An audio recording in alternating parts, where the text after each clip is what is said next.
చూస్ country delight, live better. ఇప్పుడే country delight యాప్ని download చేసుకోండి. ఉత్తరాఖండ్లోని ఉత్తర కాశీ వరదలతో బెంబేలెత్తిపోతోంది. వందల సంఖ్యలో ఇళ్లు కొట్టుకుపోగా దాదాపు 100కు పైగా మిస్ అయ్యారని, చనిపోయారని చెప్తున్నారు. గత 2-3 రోజులుగా కురుస్తున్నటువంటి వర్షాల వల్ల, భారీ వర్షాల వల్ల, వరదల వల్ల ప్రజానీకమంతా అతలాకుతలమవుతున్నారు. ప్రస్తుతం మనతో పాటు అక్కడి నుంచి లైవ్ కాల్లో అందుబాటులో ఉన్నారు బాలకృష్ణ అఘోరా గారు. ఆయనతో మాట్లాడి మరిన్ని వివరాలు తెలుసుకుందాం. అఘోరా గారు నమస్తే అండి. జన్మనిచ్చిన తల్లిదండ్రులకు నమస్కరిస్తూ విశ్వేశ్వర కరుణాకటాక్ష సిద్ధిరేస్తూ చెప్తల్లి. సార్, విపరీతమైనటువంటి వరదల వల్ల చాలా దారుణమైన నష్టం జరిగింది. 100 మందికి పైగా చనిపోయారని అంటున్నారు. వేల సంఖ్యలో, వందల సంఖ్యలో ఇళ్ళు కూడా కొట్టుకుపోయాయని చెప్తున్నారు. మేము విజువల్లో చూస్తున్నాము. వరదల సడన్ గా వచ్చి కొట్టుకుపోతున్నాయి మొత్తం ఇళ్ళన్నీ కూడా.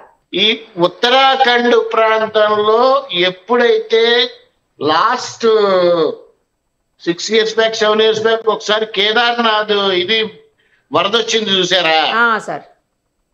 అంతకు ముందు అక్కడ ఒక అమ్మవారి గుడి ఉండేది. ఓకే. ఆ డ్యామ్ తీసేసారు. ఆ డ్యామ్ కట్టే దీంట్లో ఆ గుడిని తీసేసి వేరే చోట పెట్టారు. 6 ఏళ్ల క్రితం నేను చెప్పాను అది తీయద్దు, ఇబ్బంది పడతారు, ప్రతి సంవత్సరం వరదలు వస్తాయి అని చెప్పా. ఆ టైంలో వచ్చిన వరదలు ప్రతి సంవత్సరం ఉత్తరాఖండ్ లో వస్తూనే ఉన్నాయి. భగవంతుడితో ఎప్పుడు కూడా ఆటలు ఆడకూడదమ్మా. భగవంతుడు అంటే ఎవరో కాదు, ప్రకృతే భగవంతుడు. స్వామి, ప్రకృతి నాశనాన్ని ఎవరైతే కోరతారో ఆటోమేటిక్ గా ప్రతి సంవత్సరము అదే జరుగుతుంది. ఎన్నో సార్లు చెప్పా ఇలా రకరకాల. అక్కడ దాకా ఎందుకమ్మా, మొన్నో వేరే ఛానల్ నుంచి మన వాళ్లే ఫోన్ చేశారు. కాశీలో పడవలేసుకొని వెళ్తున్నాం రోడ్ల మీదకి. ఆ నీళ్ల ప్రవాహం ఇక్కడ అధికంగా వచ్చి శవ దహనాలు కూడా రోడ్డు మీద చేసే స్థితికి వచ్చింది. వారణాసిలో బెనారస్ యూనివర్సిటీ కూడా మునిగిపోయింది. కమింగ్ టు ఉత్తరాఖండ్, అక్కడ వరదలకి నా లెక్క ప్రకారం, నేను ఇందాక ఒక షాపులో ఉండి చూసిన న్యూస్ ప్రకారం 120 మంది చనిపోయారని తెలిసింది. ఎంతమంది గల్లంతయ్యారో తెలియట్లేదు. ఊళ్ళకి ఊళ్ళు కొట్టుకుపోయినాయని చెప్తున్నారు. ఇదంతా కూడా వినాశకాలే విపరీత బుద్ధి అని, మనం చేసుకున్నవే మనకు రిటర్న్ అవుతాయి. చాలా మంది మనం ఏం చేస్తాంలే, ఇవే కదా డ్యాములే కడుతున్నాం కదా, కట్టచ్చు. కొన్ని ప్రదేశాల్లో కొన్ని ఆచార వ్యవహారాలను బట్టి మనం నడుచుకోవాల్సిన స్థితి వస్తుంది. ఇంకా ఉదాహరణ చెప్పాలంటే కేరళ తీసుకుందామమ్మా. కేరళ అప్పుడు కూడా వాళ్ళు అనంత పద్మనాభ స్వామి వారి దీన్ని తీశారు కదా, నిధిని తీశారు కదా. అప్పుడు కూడా చెప్పా తీయద్దు, ప్రతి సంవత్సరం కేరళ మునిగిపోతుంది అని చెప్పా. స్టిల్ ఈ రోజు వరకు అదే జరుగుతుంది. పెద్దవాళ్ళు ఎప్పుడూ కూడా పెద్దవాళ్ళ మాట చద్దన్నం మూట అని, వాళ్ళు చెప్పేవి అన్నీ కూడా మన మంచి కోసమే చెప్తారు. అది మనం ఆచరించట్లా. మన ప్రకృతిని మనమే చెడగొట్టుకుంటున్నాం. ఇలాంటి విపత్కర పరిస్థితులు ఇంకా ఎన్ని చూడాల్సి వస్తుందో చెప్పలేము. ఇది నాకు తెలిసి వారణాసిలో పడవేసుకొని రోడ్డు మీద వెళ్ళటం అనేది నేను ఎప్పుడో 6-7 ఏళ్ల క్రితం చూశాను. ఘాట్లన్నీ కూడా మునిగిపోయాయంట కదా సార్? గంగలో ఒక్క మెట్టు కూడా దిగి స్నానం చేయక్కర్లేదమ్మా, నడుచుకుంటూ వెళ్ళి మునిగేయచ్చు. అయ్యో, ఓకే. రోడ్డు మీద కూడా నీళ్ళు వచ్చేసినాయి. నేను చెప్తుంది అదే, దారుణంగా ఉంది. నేను ఎవరో వస్తాను అన్నా కూడా వారణాసి, అమ్మాయి ఇప్పుడు రావద్దు, కాస్త ఆగండి, ఒక 10 రోజులు ఆగిరండి. వినరు మన వాళ్ళు. మంచి చెప్తే వినరు. అట్లాగే ఉత్తరాఖండ్ లో కూడా చాలా రకరకాలుగా ఇబ్బందులు పడుతున్నారు. ఈ ఎన్ఎస్జి సెక్యూరిటీస్ వాళ్ళు వీళ్ళంతా కూడా చాలా కష్టపడి కొంతమందిని బయటికి తీసుకొచ్చారని విన్నా. తాండేసి లాగి ఇంకా కొండ చర్యలు పడితే ఇంకా ఎంత ప్రమాదం ఉంటుందో చెప్పలేము. భారీ ప్రాణ నష్టం, ఆస్తి నష్టం జరిగింది. అయితే ఆర్థిక నష్టం దారుణంగా జరిగింది, ప్రాణ నష్టం భయంకరంగా జరిగింది. ఎంతమంది గల్లంతయ్యారో తెలియదు. ముందర వందల సంఖ్యలో గల్లంతయ్యారని అంటున్నారు సార్. వందల సంఖ్యలో గల్లంతయ్యారు. ప్రాణాలు కోల్పోయిన వాళ్ళు చెప్పడం ప్రకారం 100 మంది పైన ఉన్నారు అని అంటున్నారు, కానీ ఎంతమంది ఉన్నారో చెప్పలేం. ఇలా చెప్పుకుంటూ పోతే ఏం మాట్లాడాలో తెలియట్లేదమ్మా. ఎప్పుడైనా సరే దయచేసి ఆ ఉత్తరాఖండ్ యాత్రకి వెళ్ళిన వాళ్ళంతా కూడా ఉన్నవాళ్ళు సురక్షితంగా బయలుదేరి వాళ్ళ స్థానాలకి వెళ్ళాలని మనస్ఫూర్తిగా కోరుకుంటున్నానమ్మా. తిరుగు ప్రయాణాన్ని వెంటనే చేసుకోండి. రైలు దొరికిందా, రైలు దొరకలేదా, టికెట్ రిజర్వేషన్ అయిందా, అవ్వలేదా, అవేమీ ఆలోచించద్దు. ఏది కనపడితే అది ఎక్కి ఆ బార్డర్ దాటి బయటకు వచ్చేయండి. ఓకే, బయటకు వస్తే కాస్త ఊరట లభిస్తుంది. అదే మీరు చెప్పినట్లే, మీరు ఎలా అయితే చెప్పారో ముందుగా హెచ్చరించినట్లు బాబా వంగా కూడా ఎప్పుడూ చెప్తా ఉంటది. ఆవిడ కూడా చాలా ప్రమాదాలు జరుగుతాయి, ప్రకృతి వైపరీత్యాలు జరుగుతాయని. అలాగే ఆవిడ లేటెస్ట్గా చెప్పిన దాంట్లో కూడా ఈ సంవత్సరం అంతా 2025లో విపరీతమైనటువంటి ప్రాణ ఆస్తి నష్టాలు జరుగుతాయి, బీభత్సంగా వర్షాలు వరదలు ఇవన్నీ వస్తాయి, చాలా ప్రకృతి వైపరీత్యాలు ఉంటాయని ఆవిడ చెప్పింది. అది కూడా నిజమవుతుంది.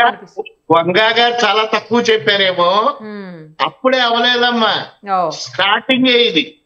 ఓహో, ఇయర్ ఎండింగ్ లోపల ఎన్ని విపత్తులు జరుగుతాయి, ఎంత నష్టపోతారు, ఆర్థికంగా, శారీరకంగా, మానసికంగా ఎంత నష్టపోతారు, ఎన్ని ప్రమాదాలు జరుగుతాయి, వెయిట్ అండ్ సీ.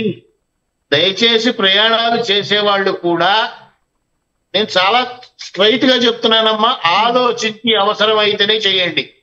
ఈ సంవత్సరం వరకు అతి దారుణంగా ఏ ప్రయాణమైనా సరే అతి దారుణంగా ఉంటుంది ఈ సంవత్సరం. అన్ని విపత్కర పరిస్థితులే ఎదురవుతాయి. ఒక్కటి కూడా అనుకూలంగా ఉండే అవకాశమే లేదు.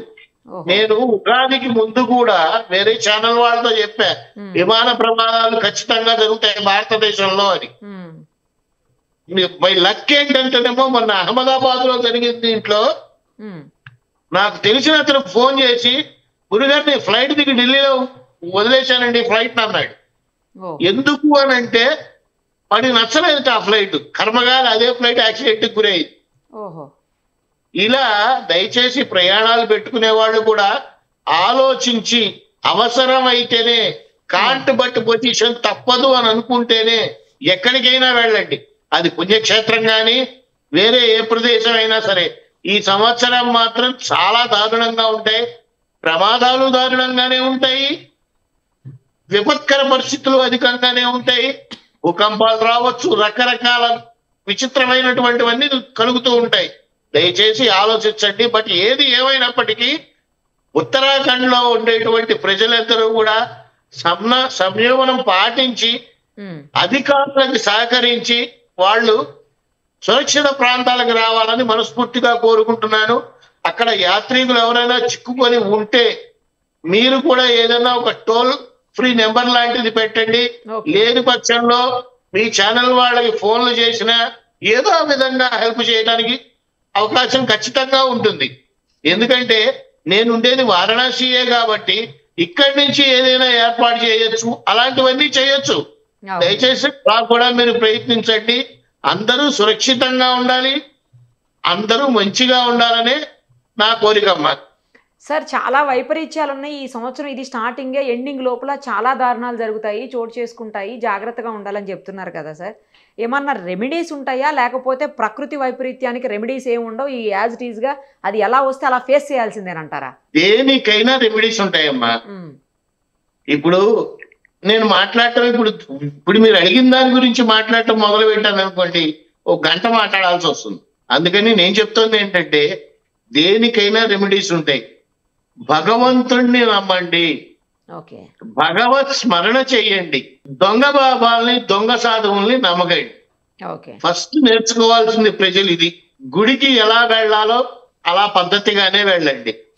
రెండోది నేర్చుకోవాలి, ఎందుకు వెళ్తున్నాము గుడికి అనేది ఆలోచించండి. మూడోది ఇది నేర్చుకోవాలి, సంఘంలో ఎలా ఉండాలి అనేది ఆలోచించండి. కరెంటు ఉండటం, నిత్యావసరాలకి ఇబ్బంది లేకుండా అట్లా ఉందా?